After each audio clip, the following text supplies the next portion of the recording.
여러분, 오늘은 STX 엔진입니다. 이 종목을 보면 대부분 이렇게 생각하죠. 아, K9 자주포 엔진 만드는 회사? 방산이 뜨면 같이 가는 거 아니야?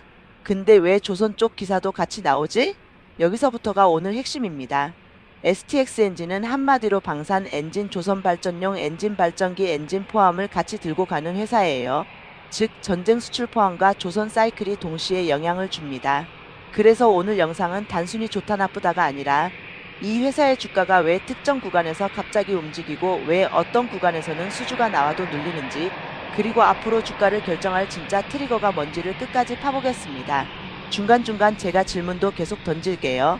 여러분은 STX 엔진을 볼 때 방산주로 보십니까? 조선주로 보십니까? 그리고 이 회사는 과연 수주가 실적이 되는 구조일까요? 아니면 수주가 늘어도 돈이 안 남는 구조일까요? 자, 시작합니다.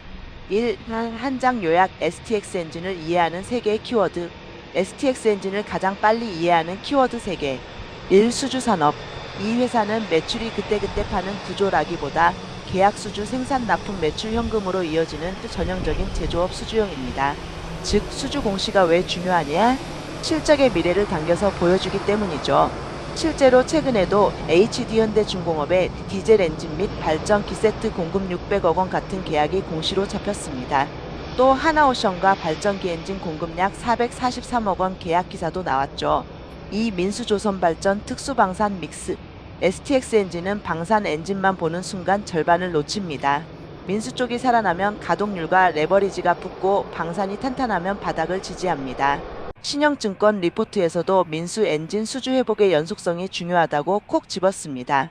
3. 기술 공급망 국산화 기술 이전. 방산 엔진은 단순 납품이 아니라 국산화, 라이선스, 기술 이전 같은 정책 외교 수출 규정까지 연결됩니다. 대표 사례가 호주 PNSK와 레드백 장갑차 디젤 엔진 공급 및 기술 이전 840억 원 규모 건이죠. 회사 공식 뉴스와 연합뉴스에도 같은 내용이 확인됩니다. 자, 이제부터는 이 3개 키워드를 기반으로 이 회사는 돈을 어디서 벌고 어디서 흔들리고 무엇이 주가를 움직이는가? 이걸 구조적으로 뜯겠습니다. 2. 최근 뉴스 공시 흐름. 조선 수주 방산 기술 이전이 같이 잡히는 구간. 먼저 최근 흐름을 사실부터 깔아볼게요. 1. 조선해양 쪽 디젤 엔진 발전기 엔진 공급 계약. HD현대중공업 대상 디젤 엔진 및 발전기 세트 공급 600억 원 계약이 공시로 확인됩니다. 하나오션 발전기 엔진 공급 약 443억 원 계약 기사도 나왔습니다. 여기서 질문. 조선 쪽 공급 계약은 투자자들이 보통 이렇게 받아들입니다. 조선 호황이니까 엔진도 같이 간다. 맞아요. 그런데 여기 함정이 있어요. 조선해양용 엔진은 원가 강제, 부품, 인건비, 납기, 환율, 품질 보증 AS. 이 변수가 커서 수주가 늘어도 마진이 자동으로 늘지 않습니다. 그래서 수주 실적 개선 확정이라고 단정하면 위험합니다. 이 방산 쪽 호주 레드백 엔진 공급 기술 이전. 이건 성격이 다릅니다. STX 엔진은 호주 PNSK 오스트레일리아와 레드백 장갑차용 디젤 엔진을 2027년까지 공급하고 현지 생산 기반 구축을 포함한 기술 이전 패키지를 제공한다고 밝혔습니다. 여기서 포인트는 840억 원 숫자만이 아닙니다. 방산은 한번 뚫리면 후속 물량, 부품, MRO로 길어질 수 있고 기술 이전이 들어가면 단순 납품보다 관계가 깊어질 가능성이 생깁니다. 물론 기술 이전은 원가 리스크도 같이 따라옵니다. 그리고 이 레드백 건은 호주 현지에서 펜스키가 엔진 조립 시험 공급을 담당하는 구조가 기사로 확인됩니다. 자, 그러면 다음 질문. 이 회사의 주가를 크게 움직이는 건 조선 수주일까요? 방산 수출 확장일까요? 정답은 둘 다인데 주가의 속도는 보통 방산 쪽이 더 빠르게 붙습니다. 왜냐하면 시장은 방산을 성장 산업으로 프리미엄을 더 주는 경향이 있기 때문이죠. 3. 사업 구조 해부. STX 엔진은 어떤 회사인가? 이제 회사의 돈줄을 해부합니다. 3-1 민수 엔진 조선 발전 산업용. 민수는 한마디로 선박용 발전용 엔진 및 발전기 엔진과 그 주변 사업입니다. 민수의 핵심은 딱 하나예요. 가동률. 공장이 놀면 고정비가 남고 공장이 차면 레버리지가 붙습니다. 신영증권 리포트에서도 민수 엔진 수주가 이어져야 의외성이 나온다는 식으로 설명합니다. 즉, 민수는 수주가 늘면 매출도 늘 수 있는데 중요한 건 얼마나 꾸준히 들어오느냐입니다. 반발성 수주는 실적이 튀어도 주가가 길게 가기 어렵습니다. 3-2 특수 엔진 방산지 상함정 등과 국산화 수출. 방산은 분위기가 다릅니다. 국내 방산 납품은 안정적일 수 있고 수출은 레버리지가 큽니다. 특히 K구 장갑차 같은 플랫폼 수출이 늘면 엔진 부품 정비까지 체인이 길어지죠. 언론에서는 K구 엔진 국산화가 수출 제약 완화에 도움이 된다는 취지의 보도도 있었습니다. 여기서 중요한 건 국산화가 되면 수출 승인 공급망 리스크가 줄어들 수 있다는 시장의 기대가 붙는다는 점입니다. 그리고 앞서 말한 호주 레드백 공급 기술 이전은 단순 납품을 넘어 기술 기반 수출이라는 상징성이 있습니다. 3-3 서비스 부품 MRO 조용하지만 강한 현금 흐름 후보. 엔진 사업에서 많은 투자자가 놓치는 게 있습니다. 부품과 정비. 엔진은 팔고 끝이 아니라 수명이 길고 유지 보수가 필수라 부품 정비는 경기 변동을 줄여주는 역할을 합니다. 다만 이 부분은 공시보고서에서 세부 숫자를 따로 확인해야 하니 투자자가 할 일은 서비스 매출 비중이 커지는지를 추적하는 겁니다.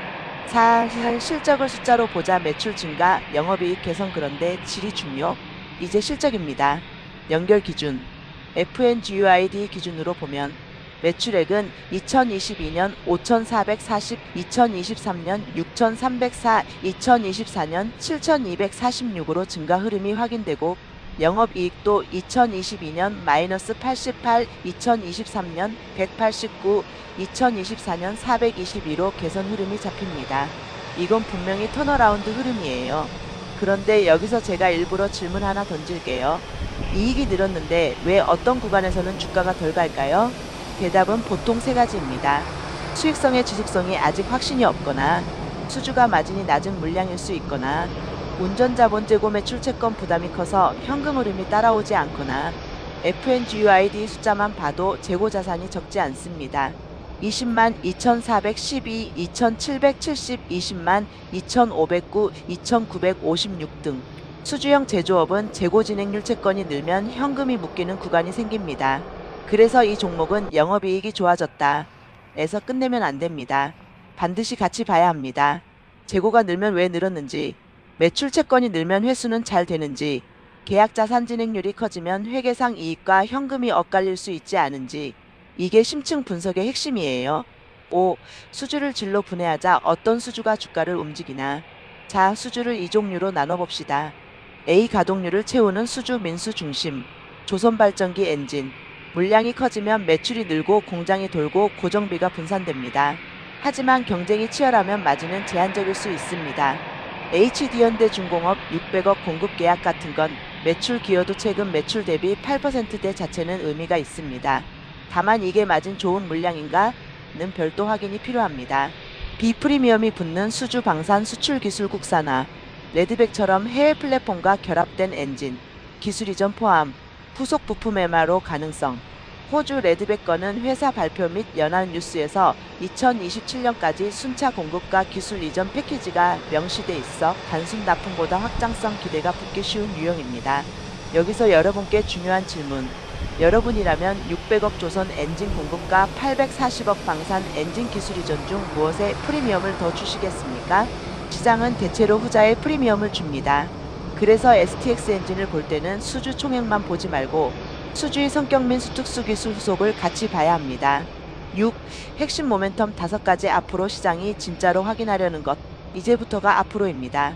STX 엔진 주가를 앞으로 결정할 가능성이 큰 체크포인트 5개를 정리해 볼게요. 1. 민수 엔진 수주의 연속성. 신영증권 리포트가 반복해서 강조한 것도 이 부분입니다. 민수 수주가 이어지면 가동률이 올라가고 실적의 체력이 달라질 수 있습니다. 포인트는 한두 건이 아니라 분기마다 반복되는지예요. 이 방산 수출의 확장성과 후속 체인. 레드백은 단순 계약을 넘어 현지 생산 기반과 기술 이전이 함께 언급됩니다.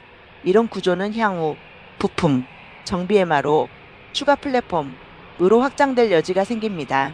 물론 여지이지 확정은 아닙니다. 그래서 우리는 후속 뉴스가 나오는지 추적해야 합니다. 3. 실적의 질, 이익률과 현금 흐름이 같이 가는지. 매출과 영업이익 개선 흐름은 보이지만 수주형 제조업은 현금 흐름이 어긋나는 구간이 자주 나옵니다. 재고 증가, 매출 채권 회수, 진행률 계약 자산. 이 세 개가 같이 튀면 회계상 이익과 현금이 엇갈릴 수 있어요. 4. 환율과 원가 부품 소재 변수. 엔진은 부품 체인이 길고 환율 영향이 큰 편입니다. 환율이 우호적이면 수출 채산성이 좋아질 수 있지만 반대로 원가 상승이 겹치면 마진이 눌릴 수 있습니다. 오정정 공시 같은 납기 기간 변화. 수주형은 계약 기간 납기가 바뀌면 매출 인식 타이밍이 달라질 수 있습니다. 실제로 STX 엔진은 단일 판매 공급 계약 정정에서 계약 기간 종료일 변경 같은 내용이 언급됩니다. 이런 걸 가볍게 보면 안 됩니다. 매출이 언제 찍히는가가 달라지면 실적 기대와 주가 흐름도 달라지니까요. 7. 리스크 파트 2 종목이 꺾일 때의 시나리오. 이제 일부러 리스크를 가하게 보겠습니다.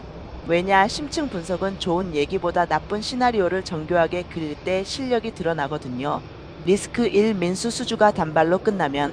민수 엔진은 수주가 이어지지 않으면 가동률이 다시 내려가고 고정비가 남습니다. 그럼 이익률이 흔들릴 수 있어요. 리스크 2. 방산 수출은 정치 예산 일정 변수. 방산은 제품 경쟁력만으로 끝나지 않습니다. 정부 예산, 납기 일정, 현지 조립 생산 이슈, 파트너사의 역할. 이게 한번 꼬이면 인식이 뒤로 밀릴 수 있습니다.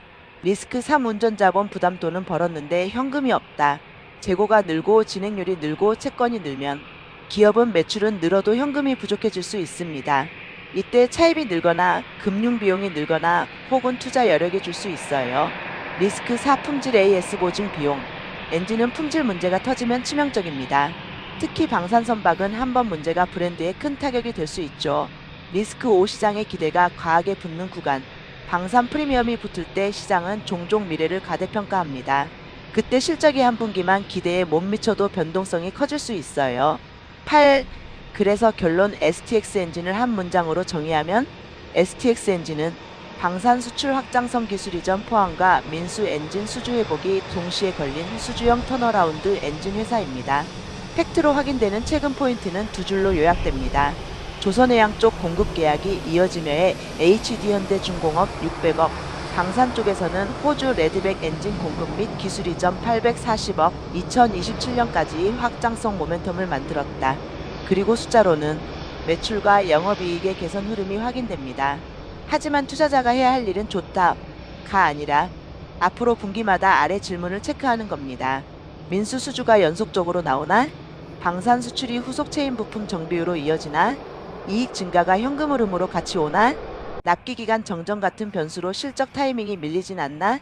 여기까지가 심층 분석의 뼈대입니다. 9. 클로징 엔진은 조용히 돈을 벌지만 시장은 조용하지 않다.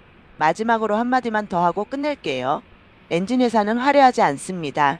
반도체처럼 숫자 한 방으로 폭발하기보다는 수주가 쌓이고 가동률이 오르고 품질이 증명되고 그 다음에야 시장이 재평가합니다. 그래서 STX 엔진은 뉴스 한 줄에 흔들리기 쉬운 종목이 아니라 분기 단위로 체크리스트를 돌려야 하는 종목입니다. 여러분은 어떻게 보세요? STX 엔진은 앞으로 방산 엔진으로 더 재평가될까요? 아니면 조선 사이클에 더 붙어서 움직일까요? 레드백 기술 이전 같은 건 단발성일까요? 후속의 시작일까요? 댓글로 여러분의 시나리오를 남겨주세요.